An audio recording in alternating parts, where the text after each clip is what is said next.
Welcome to Decoding Growth, the podcast that dives into bold ideas, strategic insights, and unfiltered conversations reshaping fintech, retirement, wealth, and workplace benefits.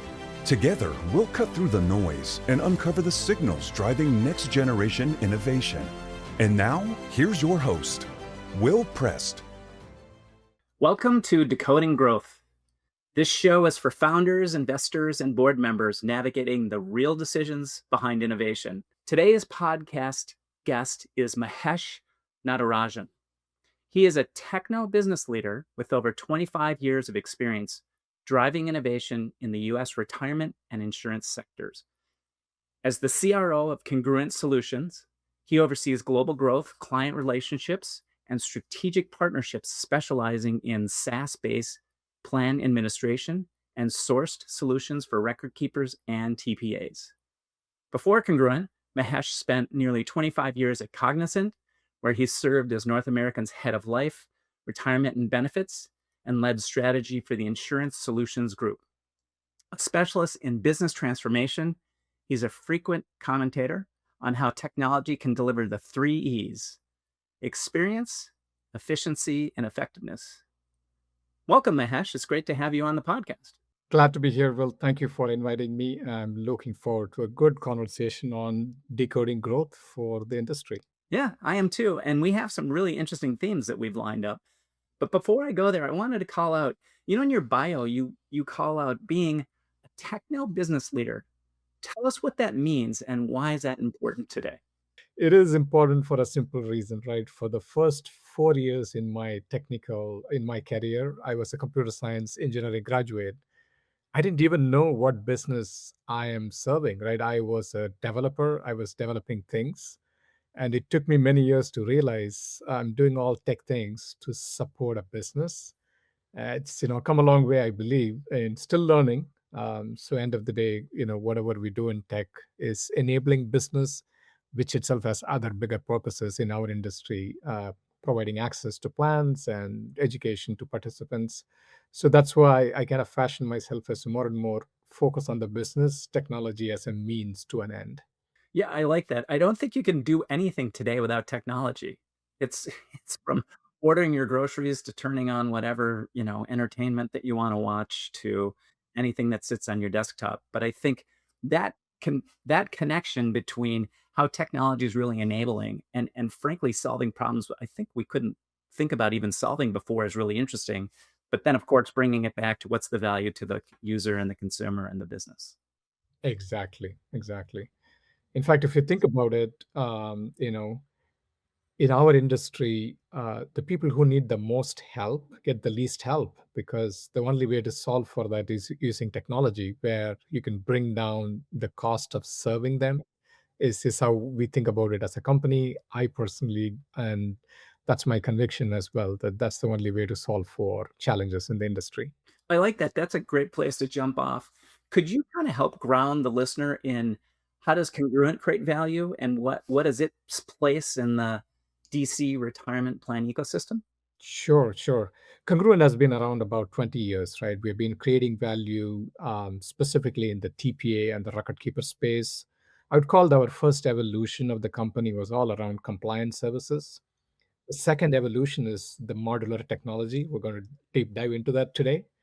And the third evolution is, we're fashioning ourselves to be the retirement orchestration platform that's going to connect the different parts of the system. The way we add value is for a record keeper, it's really bringing modern solutions that will make their life easy so they can engage with a sponsor or a participant in a better way. For TPAs, it is, all the challenges they go through, whether it's compliance and administration and data related issues. So solving for those. And not just those two, there are other ecosystem players in the retirement space, whether it's advisors, benefit brokers, even lifetime income providers. And all of them are looking for connectivity and ease of use, which is where our technology stack plays a significant role. You used a phrase that I would really like to dig into a little bit deeper, which is a platform, an orchestrating platform. Can you talk a little bit about that? And then ultimately, maybe some examples about how that plugs in to help record keepers and TPAs? Yeah, I think the best way to think about it is, if you rewind the clock, all of us who have been in the industry 10, 20, 30 years, everything was a monolithic way to record keeping, right? The record keeping came with everything else. And even if I take your own retire tech map, the first inaugural edition came last year, and I'm hopefully one more comes this year. And if you look at the number of players that are popped up in each of these, well, all of them are adding value in a particular value chain within retirement, either on the advice side, portability side, or plan conversions, plan onboarding, record keeping, managed accounts. All of these are significant amount of players, and what is really needed is somebody needs to tie all of this together and still be a system of record.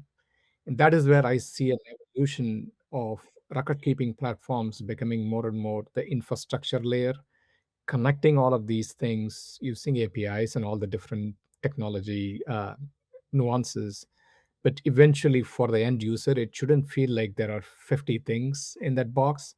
It should feel like seamless. And that's what I kind of call that as an orchestration platform, that are evolving. And if I even take your own retire tech map, I could really see some players becoming that orchestrators, some will play value added players, and others will be at the experience layer.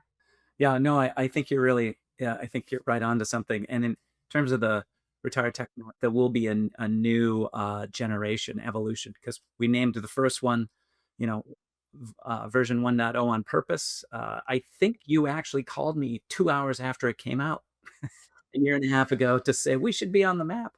And I think you're right because you do help scale and you're tech forward and you are an orchestrator. So that's really neat. That's how we met in the first place, which is fun.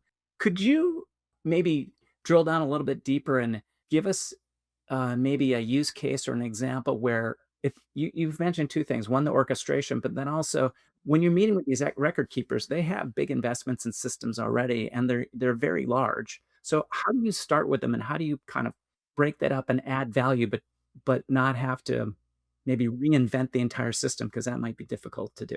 It is. It is. I mean, the challenge all record keepers are going through is simple, right?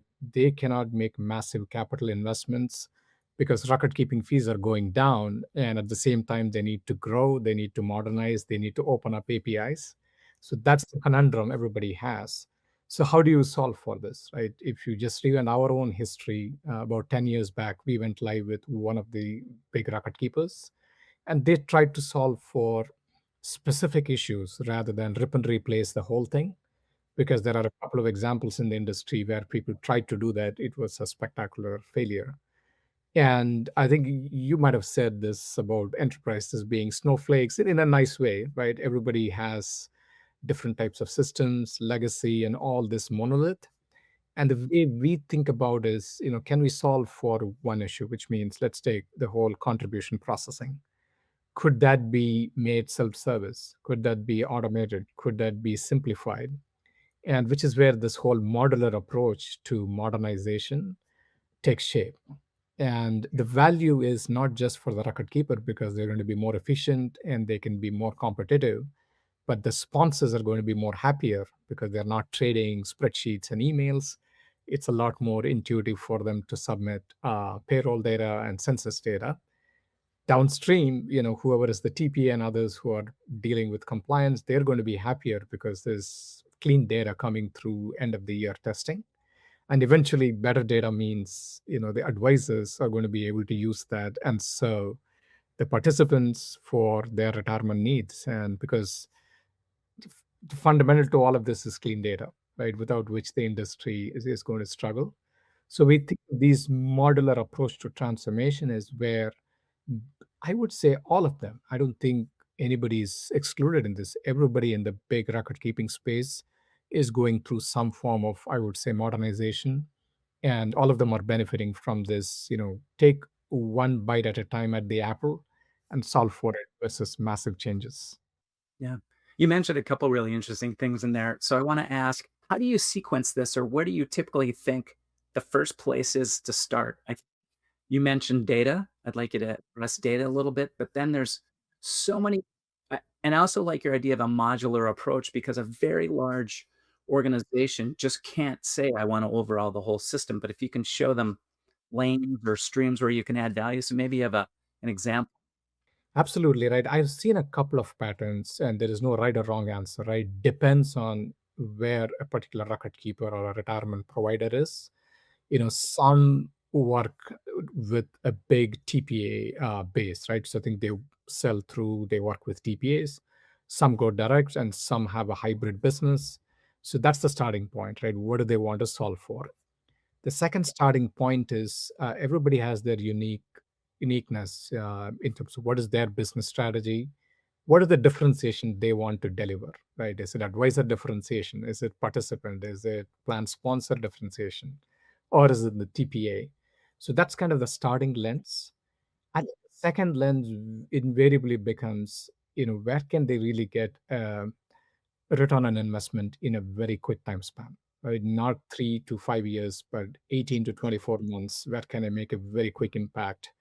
Because every dollar they save either goes into, think about it, right? The retirement industry spends so much dollars in administration, but if you free that up, those dollars could go upstream in serving sponsors, participants, education, wealth management, all of those things. So that's the second lens, record keepers put in and see where can they find the money, where can they find the efficiencies. And so it's really a combination of business strategy where you find efficiencies leads to a roadmap of what problem you want to solve. Is it plan onboarding? Because somebody growing big time, they want to solve for experience and onboarding. Somebody not growing top line but having a lot of sponsor issues, you focus on what can I do with sponsor experience, either on the payroll side or any of the sponsor engagement. So that's kind of different patterns, and we tend to apply the right answer for a particular carrier, knowing a little bit more about them. So it sounds like the advantage that you all bring is certainly you understand the industry deeply, and then how to think about that particular business's business strategy, which includes differentiation and also an ROI. And that if you do that, I want to repeat back, and if you do that in a modular fashion, you can get to ROI quickly and show them that there's places to add value. And then is that sort of a start with then there's other places to add ROI along the way? Absolutely. Yeah. I mean, all of these are, if you take about, right, all of these initiatives go on 3, 4, 5 years, depending on where you start. And then you incrementally, we call it a micro transformation approach. And you do micro transformation in each of these capabilities, right? Whether it's money in, money out, plan onboarding, fees, advisor experience, sponsor experience. You just stack these in a sequential, in some cases, even overlapping initiatives, and each of them delivers specific outcomes.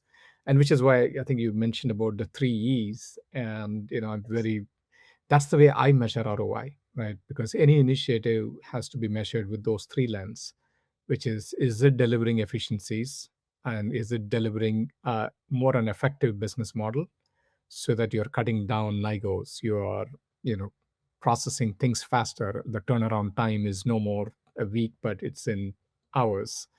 And all of these things also leads to better experience for whoever the stakeholder is.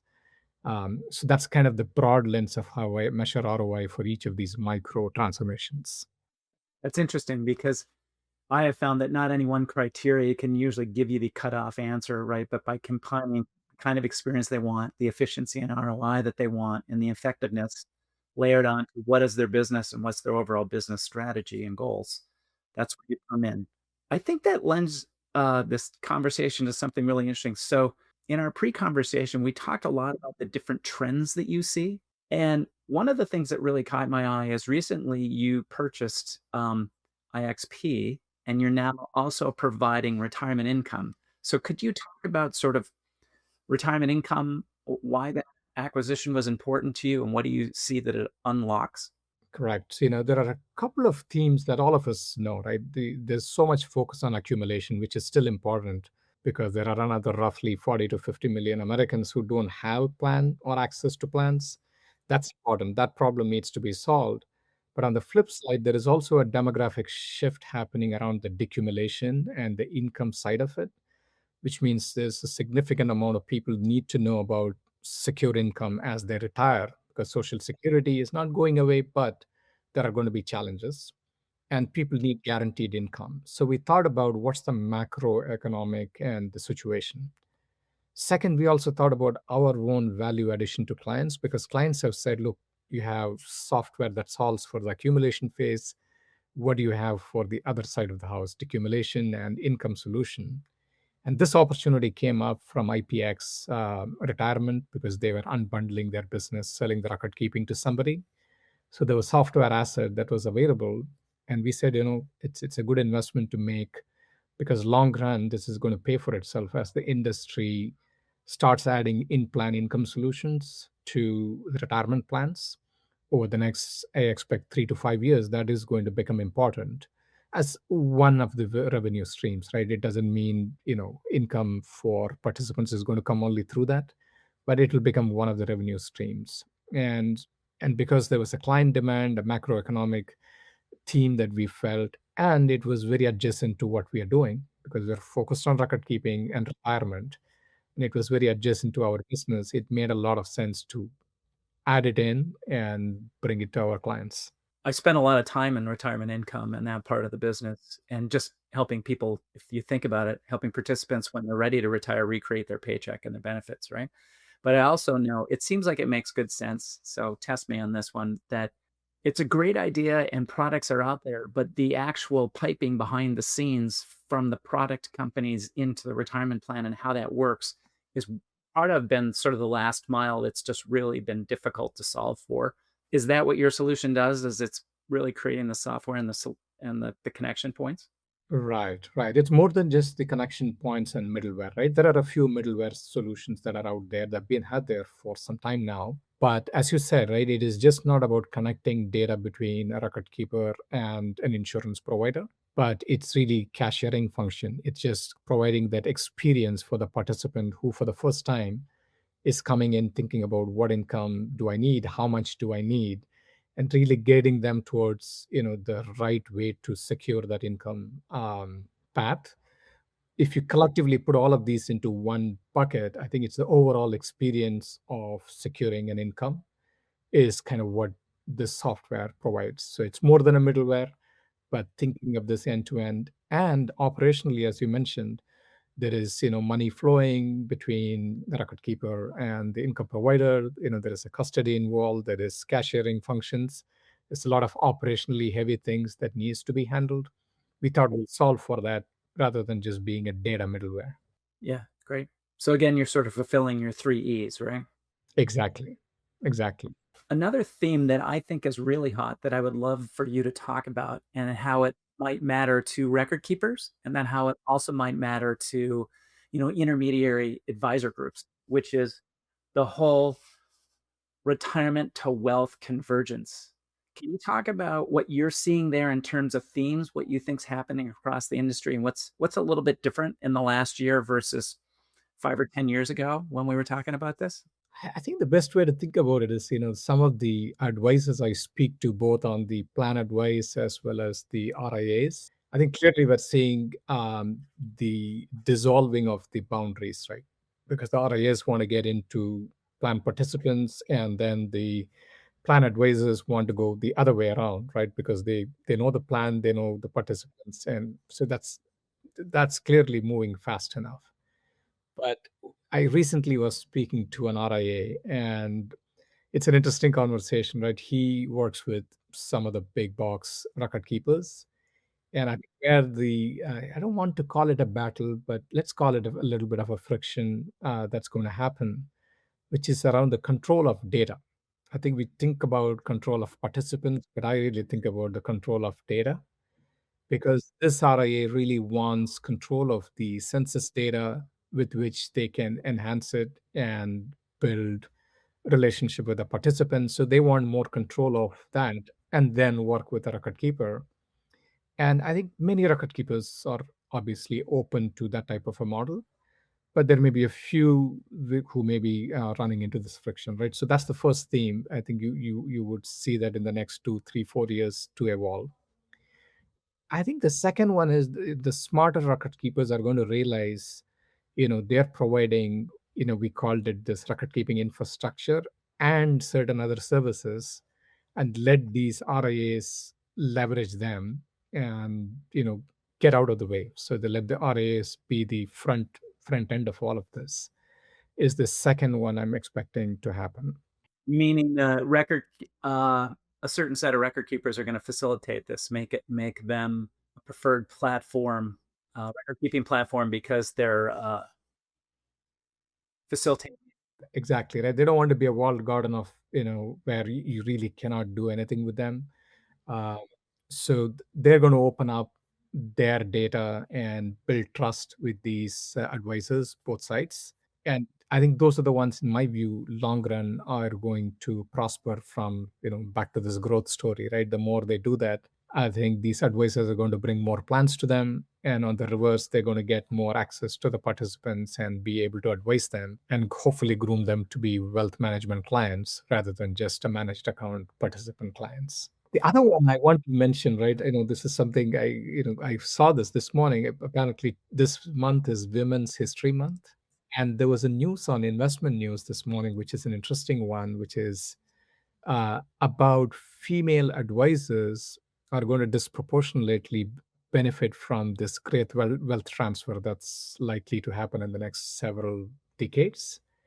And the reason I mentioned that is, at least in my case, I know my wife may not be as financially savvy as me because the industry has tended to cater to men for a long, long time. And I think that's also an opportunity for advisors, both on the plan and then the RIAs, to kind of more and more emphasize women because they're going to outlive men by 3, 4, 5, 6 years, and more women advisors advising women and whose needs tend to be slightly different from what I call more benchmarking and product focused conversations to family and financial empowerment and kids and other things kind of tend to drive financial planning versus more benchmark and financial analytics that tends to happen sometimes. And I thought that's another big theme as you think about financial retirement and wealth convergence. I think women have a role to play, and I thought I'll mention that in the context of Women's History Month. Yeah, interesting. Well, and it's kind of feeding off my question, which is I wanted to know where you saw convergence first showing up when you're in the market. Where are you seeing the first requests come from? I think the first request is really coming from the RIAs, right? Because they want a better census data and using the census data to wrap around their services is the first space I see. The other space I see is, interestingly, the benefit brokers and who have been supporting sponsors. And they're now interested in, they used to place the business with whoever the record keepers, but now they're showing interest in tapping into the long term potential of building a relationship with some of these plan participants is the second space I see. And there are other traditional spaces which you're well aware of, right? But these are the two things lately we have picked up. And then the third one is an interesting one. I wouldn't call it a convergence, but think of this as a lifetime income provider play into the record keeping, more than just providing a lifetime income solution that's embedded into a plan. They're basically going to their advisors and saying, hey, look, I can find solutions that takes a record keeping plan and an income solution, boot it into a lifetime in a box type of an idea, and take it to their advisors who can advise the participants, send some to the income solutions provider, and really build a long term relationship. So it's kind of different players wanting to go closer to the advisors and give them toolkits. Yeah, I think the key thing that you mentioned in there that I've seen happen over the last couple of decades is just the value of the client experience or engagement with the client experience and how you ultimately create a long-term value-added relationship. And I think the two examples that you just used, whether it's benefit brokers or retirement plan advisors and RIAs, they have these relationships with organizations. The value of those organizations are strong, but uh, then being able to help those particular participants when the time is right and the right, and the right on the right kinds of issues is really long term. It's really about a long term relationship and how you add value. Exactly. And how do you build the trust, right? Add value, build trust. Because today it's seen as a data problem, which, look, I don't have Mahesh's phone number or an email. That's something can be solved. But once that is solved, how do you then use that to create an ongoing dialogue, build trust relationship, which eventually then leads to selling wealth and retirement and, you know, wealth management solutions. Right. Converting those people to an individual client relationship versus just through the organization. Right. Exactly. Exactly. The next theme that I wanted to touch on is just as a techno business leader, what are some of the lessons you've learned with connecting with large enterprises and how they might think about build versus buy versus partner? What are the realities that you're seeing from sort of trends and the kinds of advice you might share with the listeners? I think two, three things I'm thinking, right? The first one is I go back to your retire tech map. Um, and everybody is using one or two of those players in your tech map for sure, right? I think that's why I think there is a plethora of retire techs evolved. And if you just rewind the clock 5 years, very few of them existed. So finally, there was so much focus around life insurance, PNC, and others, but retire tech is truly emerging. So the big players are taking note because they can easily plug in, partner with one of these, and enhance the three E's, right? That's the first one. The second one is if you think about the infrastructure plays in the record keeping space, there's hardly any new entrants, right? I mean, even we are relatively new, but we are not completely new. And there are two or three big record keeping platforms. And enterprises recognize that like nobody is making big investments in that layer. And so, which means they have to slowly, modularly change their legacy platform. So there is no magic wand. They can just move everything to something new and be happy, right? At least the bigger ones. The smaller ones have options to completely flip over. For example, our platform is one of their choices. So that's the second pattern. So the answer is every enterprise I speak to, they put it in the three buckets. It's not the tyranny of or, but it's the beauty of and, which means what do you buy and what do you partner. I think the residual ones you end up building, because whatever you build provides a differentiation for your company and whatever that means in your context of the business, where you want to differentiate, you build it, but everything else becomes, I don't want to call it a commodity, but everything else you could partner or buy. Why even bother investing a lot of capital dollars? That's the first one. And second, even if they want to invest capital dollars, a lot of people are thinking, look, 60-70% of my budget goes into maintenance. There is very little left for anybody to innovate.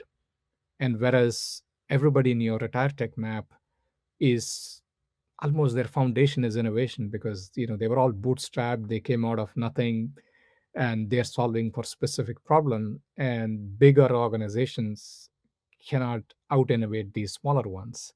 So people are definitely recognizing that. I want to push on that a little bit more, just that last point. Why is it that you think that enterprises can't out innovate the newer players? Is it just speed of decision making or focus, capital, or talent, or what? Just I'm interested in what you think. They have the capital, they have the talent, but interesting, right? I was with a bank about a week ago, and I asked them, this AI comes up in every conversation, and I asked them, what have you done in production with AI? This is the record keeping side of this big bank.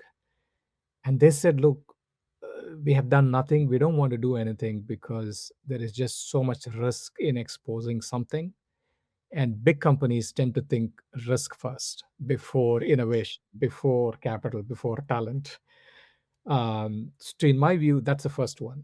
And if you overcome the risk side of the company, I'm working with another one where I think they're letting us use one of our AI modules. But their question is the security and controls and what do we have? And that's a long 6-month process to even get certified before I put it into production. Now, flip it over to a smaller player, and because they are not as worried about risk, they're worried about how do I go to market faster? How do I capture the growth? And how I get my business going, revenue production, and they're able to flip the switch and get there. So to me, it's a perennial thing I've dealt with 25 plus years. It's the risk, and then the convincing so many stakeholders to do anything holds back these bigger companies. We do a lot in enterprise sales, and I run enterprise sales a couple times. And I kind of, if I boiled this all down, it's can the large enterprises successfully innovate faster than the retired techs can get to market and build distribution? That's kind of what's happening. And I think in the build versus buy, there's two ways to buy. You could buy or licenses, or you could just outright see a lot of these retired techs as for however your business is forming is a really important component part, and think about acquiring them. Yeah, I mean, I haven't seen a lot happening in our space, in the retirement space. Hopefully, that's the next evolution, right? In terms of acquisition, Correct. yeah, there's some stuff happening. I mean, Broadridge just bought iJoin. Uh, Gusto bought Guideline. So that is super interesting. I think it's, and as with everything, it's a Venn diagram. It's a little bit of everything. Some of these retired techs will do really well in licensing, and some will build those licensing and possibly be acquired, and others will grow in other ways. Exactly. But I think the bottom line is people are moving fast now. I think it's no more the bigger ones are recognizing through either acquisition or partnerships. I think the wheels are finally moving faster than what we were used to, which is good news for the entire industry. My operator experience has been inside very large brands, but that was prior to 14 years ago when I founded KWP Growth Partners. So that was always the mentality of you would just build it inside. You'd pull up a team and you'd build it inside. You rarely would go in this business, go and buy something. But I think that's changed.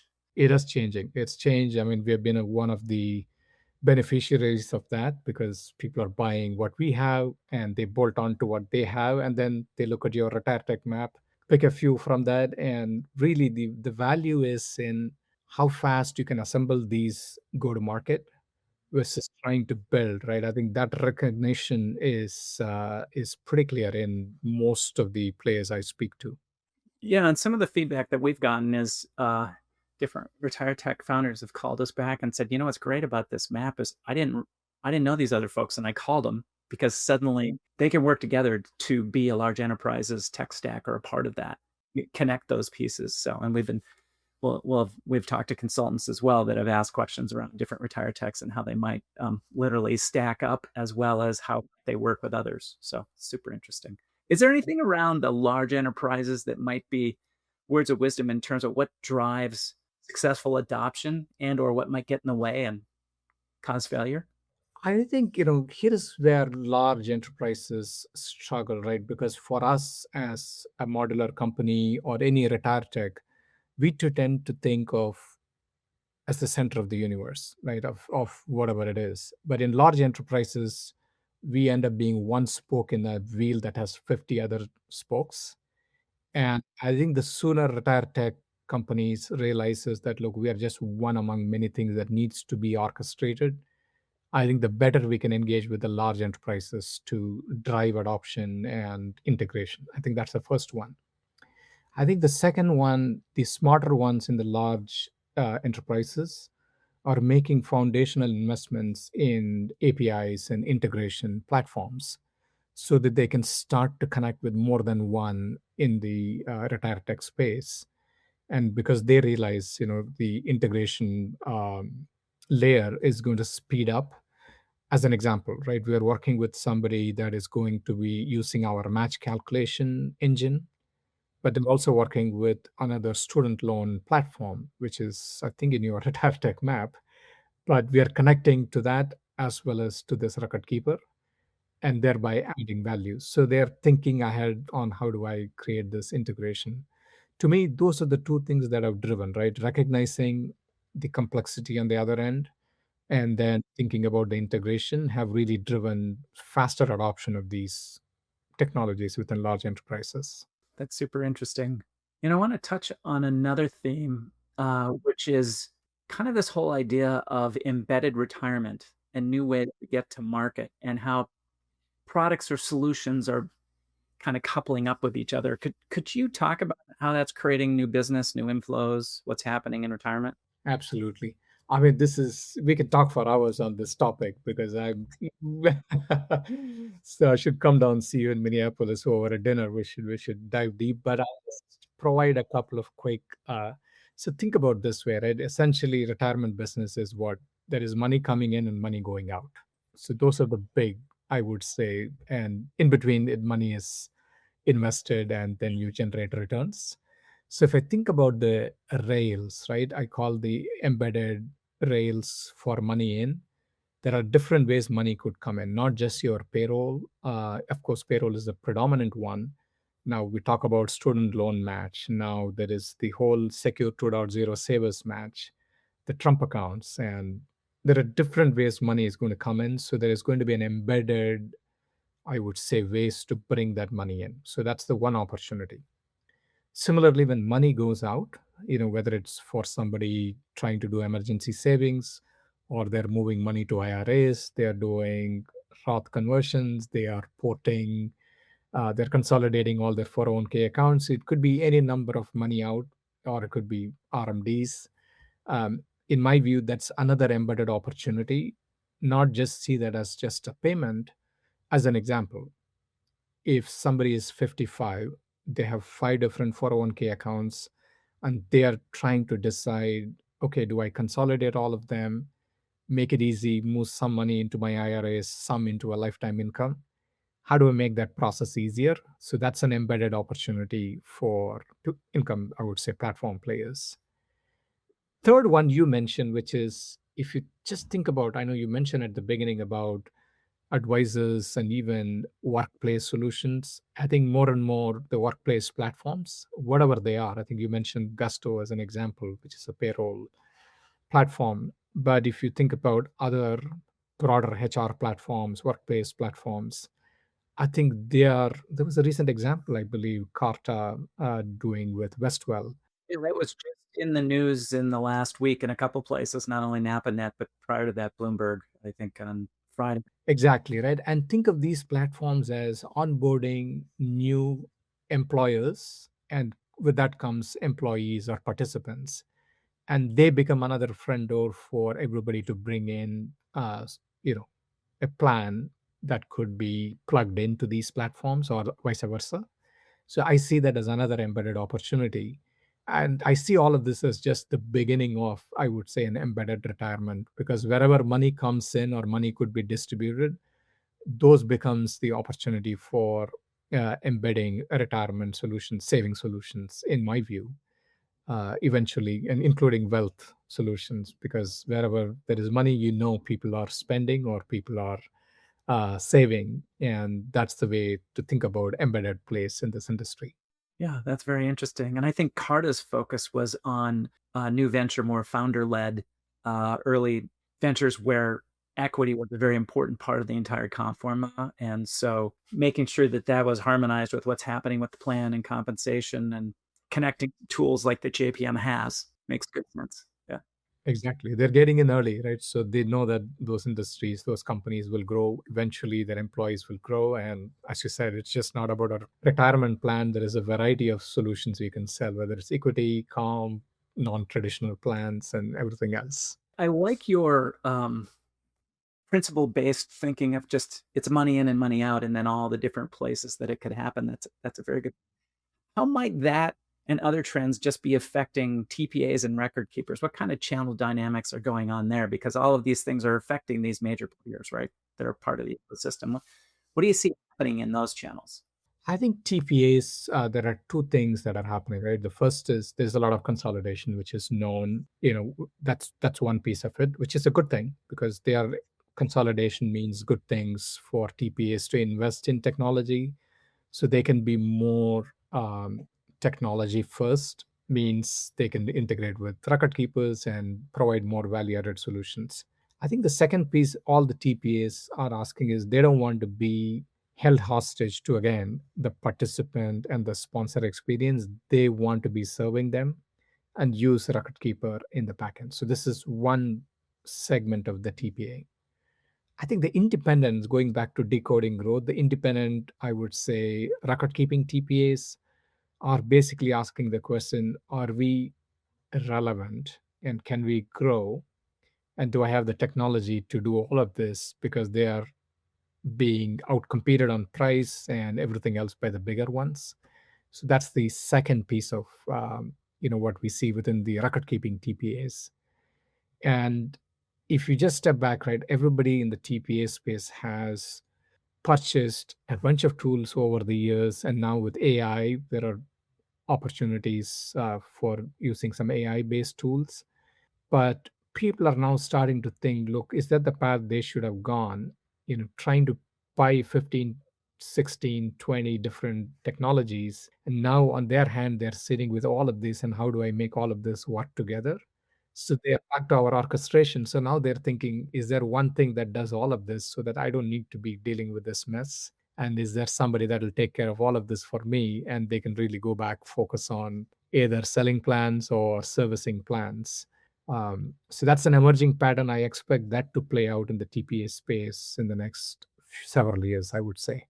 So I want to just check what you said there. So especially for the large organizations where they're acquiring a lot of TPAs, just how the business is evolving, suddenly they realize that they have an entire closet full of technology, and that has to be orchestrated.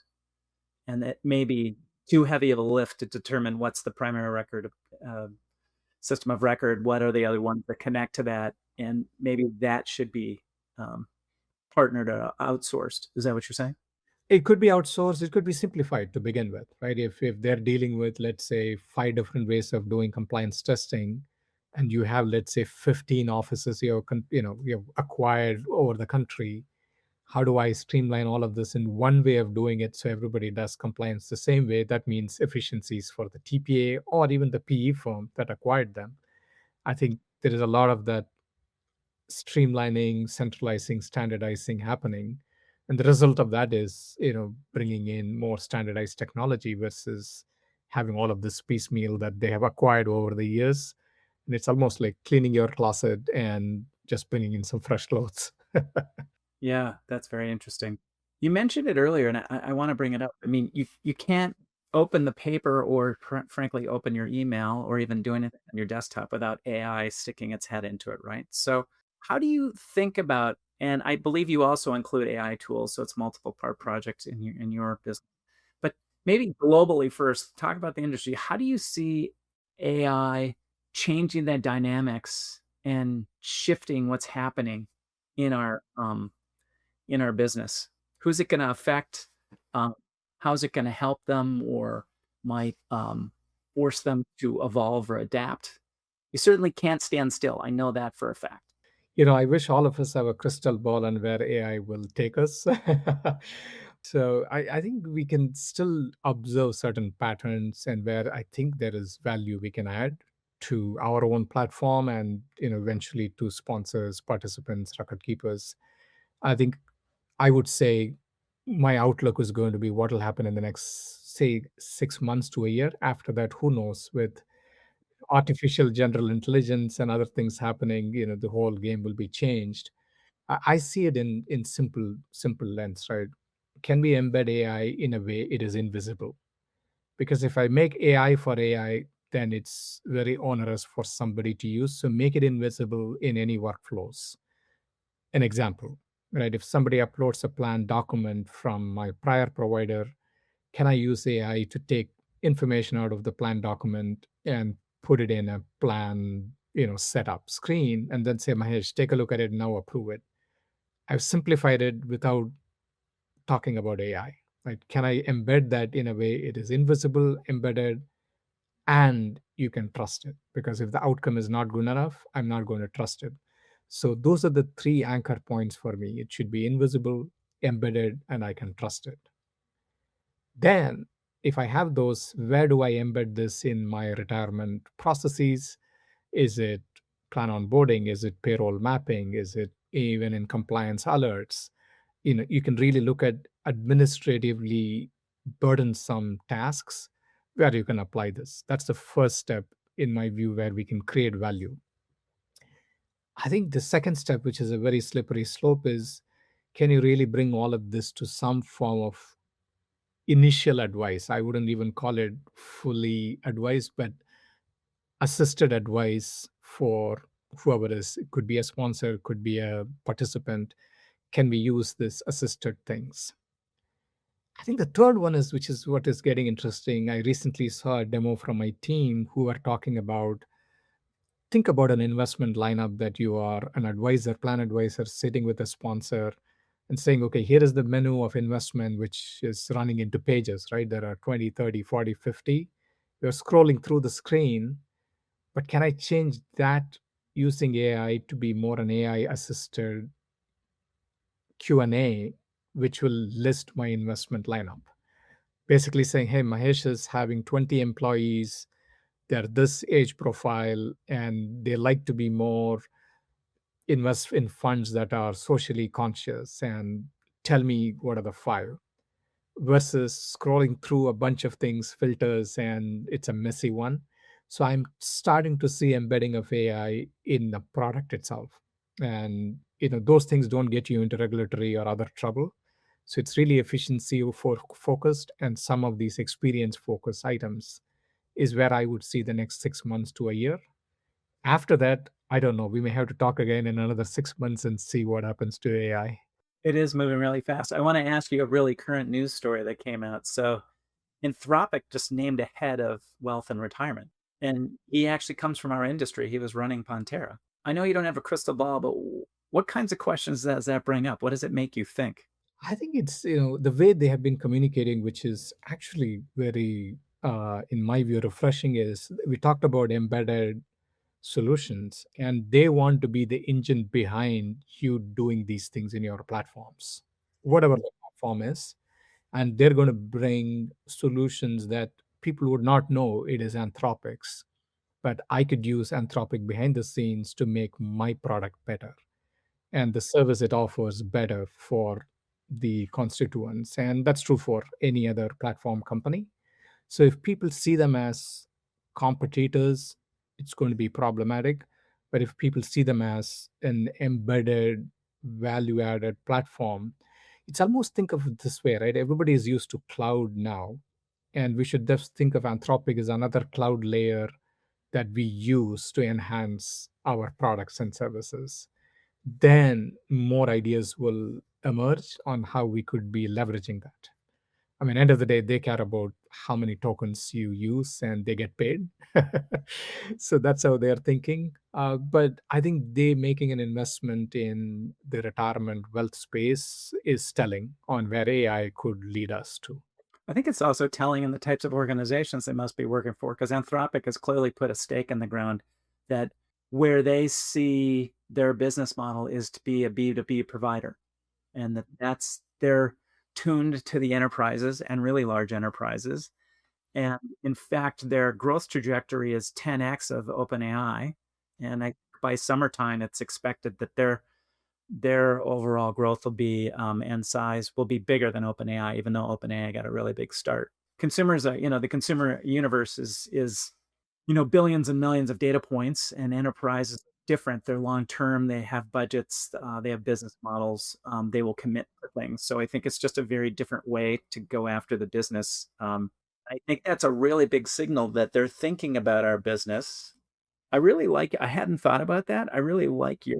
Just think about it like another cloud layer. They're here to enhance the delivery and the connection of technology to the user experience or the business model.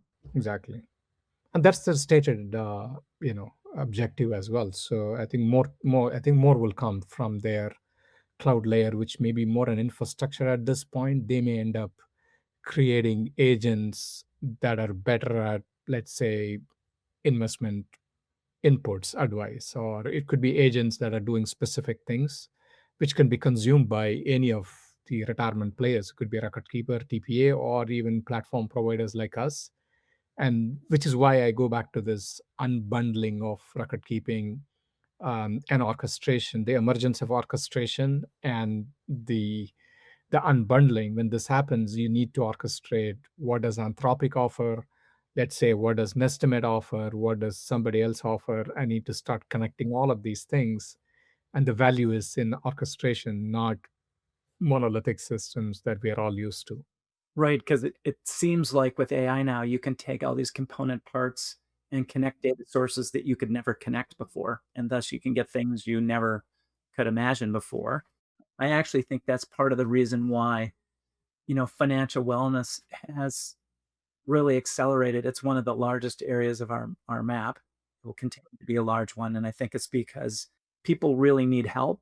As you said, the people that need the most help usually don't get it. But now with a number of different data points and a well-tuned AI model, people can get really great help, and it will remember you, and then it can start to message you when you have different trigger events, bonuses or marriages, and different things that happen in your life where you need help, and suddenly you can scale a personalized it is personalization at scale, which everybody's been talking about and trying to get to. But I think there's some really good providers on our map that are showing that that can happen, and where financial education turned into advocacy, turned into financial wellness, but sometimes didn't always have the ROI or the data that people had hoped for. Others did have good data. I think this AI connection is starting to really prove value. What do you think? Absolutely. Absolutely. I think all of these players in your retire tech map are going to do two things, right? Not either, it's both of those things. They're going to become more and more AI savvy in how they use AI to be more valuable. Two would be connecting amongst themselves, right? I'm already talking to a few in that map, and I haven't spoken to all of them because the more we all speak to each other, I think newer ideas will emerge on how we could be serving the industry. And AI has a role even there, right? I mean, how do I connect, income modeling tool with, let's say, our income solution platform with our record keeping? I think there's always an AI connectivity that's possible in each of these things. Yeah, it's super interesting. When you stand back and look at Congruent, can you talk a little bit more about how you see this speed of innovation and how people are, how are you thinking about AI? How do you embed it or use it, the value of it at your company, and then obviously the value it brings to your clients? Right. I mean, we think in many, many layers of AI, right? I think the fundamental layer is, are all of our people equipped to use AI in some form or fashion? That's the starting point, because it could be an engineer. Is he or she able to embed AI in our products? I think that's the first layer. And there could be somebody in marketing, and are we equipping them to use some of the AI in how they go about marketing things? Is the second layer. So it's really equipping people is the first principle, right? How do I equip my people to take advantage of that so then they can do a better job? The second thing we think about is, are we working with leading edge companies that are in the AI space, whether it's an Anthropic or OpenAI, and even Algo Labs is somebody we work with. It's an algorithmic labs. So working with them, so we get to know what is emerging, and so we're not behind. So that's the second way to think about it. I think the third way to think about it is, we are a product company, and we cannot take years to develop product anymore. And that's how we have done it. But now with AI, can I really accelerate product and features that benefit the clients? That's the third way. Can I speed up things, what I do? And then the last one, but the most important one is, can I bring AI infused solutions? I spoke about embedded, invisible, and trustable AI solutions within my platform that clients can use, but not even think of that as AI, but think of it as, look, it made my job easier to do this. And that's the way we're thinking about how do I make it happen so that people don't necessarily need to think, oh, I'm using AI. I think you're right. We do quite a bit with AI and been working with some large enterprises. And one of the things that we focus on is how do you apply it so that you can learn to get ROI immediately because it applies to your job. What we don't do is talk about what we've been talking about here, which is what Anthropic's doing and Dario thinks about and what Salam Altman. That's like the AI economy, but that doesn't help a user that's in the field or working in a service center. It's more about how does this make your job better? Exactly. Well, we're getting to the close of our time. I wanted to do a speed round on a couple things. It is really fun, but also very difficult having done it, working for a new venture. What advice do you have for founders as they're working in the retirement plan space? Be patient. Be patient. It's slightly slower moving industry. It's gaining momentum, but be patient and stick to the pain points you're solving. And they're not going away. You just need to be patient, and that's the main advice. Because as I said, this is the third evolution of our company. We have been patient for 20 years. In each evolution, we started solving newer problems, and it takes some time to gain traction, but we're fortunate, and I think just be patient. Yeah. And I like that because it really is around what problem are you solving? And can you articulate that so that the user, the buyer, the decision maker can see a business case and they can see how you could help them, whoever you are. In the next, and I like your time frame because I think it's right. Speed is ultimately what's really moving along much more quickly in our industry. What are you really excited about in the next year, and what risk are you watching? The risks, the issues will continue to be there, right? Whether it's technology risk and the AI disrupting things, and there will be regulatory issues. But what is exciting is what I am excited about, right? One, in the president's State of the Union address, we heard about a plan for offering retirement. Now, whether it comes to fruition or not is a secondary issue. So there is recognition at the federal level. This access to plans for millions needs to be there. There is the Secure 2.0 savers match we all know about, and every part of the economy, right? Whether it's the government, the PE firms, the alternative asset management firms, the record keepers. I think finally, I would say everybody's coming together, recognizing the opportunity in this industry. Yes, record keeping fees are going down, it's challenging and all other things. But if I flip it the other way around, everybody's recognizing the opportunity. So this is a great time to be in for not just startups and retired tech firms, but even the entire ecosystem, advisors, TPAs, record keepers. The right time is now, because all of these momentum across the board is going to push the industry forward. And I think people talk about the trillions of dollars in the baby boomers and others. And that also is going to generate a lot more newer solutions as we go. So I would say that is what is exciting, right? The industry is finally coming together. I think everybody is recognizing the opportunity. And that's what Lisa and I recognize, is that what's really fun is finally the retirement plan industry really has innovation. That we've organized the innovation. And our whole goal was to just recognize that we just want to make the industry better. So if it's helping create access, so there's more plans, and then we're helping. There's groups and technologies that are helping to improve the participation of those that have access. Creating engagement, which is when you're at retirement conference, that's mostly what they talk about, is the engagement, but it's really the expansion and then ultimately the outcomes. If those things come to fruition, our industry will just continue to get better and better. Absolutely. Well, Mahesh, I've really enjoyed this. I loved talking to you about the themes and your experiences, and thank you for sharing your time and your insights with us. We really appreciate it.